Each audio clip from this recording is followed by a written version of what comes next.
T20 world cup Pakistan का भारत के खिलाफ टॉस जीतकर फील्डिंग करने का फैसला। न्यूयॉर्क में खेले जाने वाले मैच में कौमी टीम के कप्तान बाबर आजम ने टॉस जीतकर भारतीय कप्तान रोहित शर्मा को पहले बैटिंग की आज दावत दी।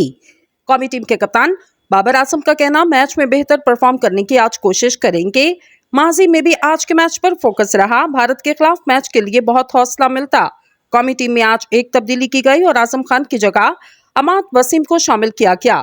पाकिस्तान क्रिकेट टीम की क़यादत बाबर आजम कर रहे। दीगर खिलाड़ियों में मोहम्मद रिजवान, उस्मान खान, शादाब खान, फखर जमान, इफ्तिखार अहमद, अमाद वसीम, मोहम्मद आमिर, नसीम शाह, शाहीन शाह अफरीदी और हारिस रऊफ आज के मैच में इन एक्शन होंगे।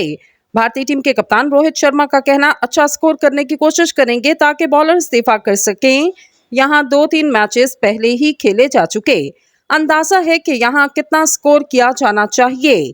ख्याल रहे, बारिश के बाद टॉस ताखीर से हुआ और मैच भी आधे घंटे ताखीर से पाकिस्तानी वक्त के मुताबिक रात 8 बजे शुरू होगा।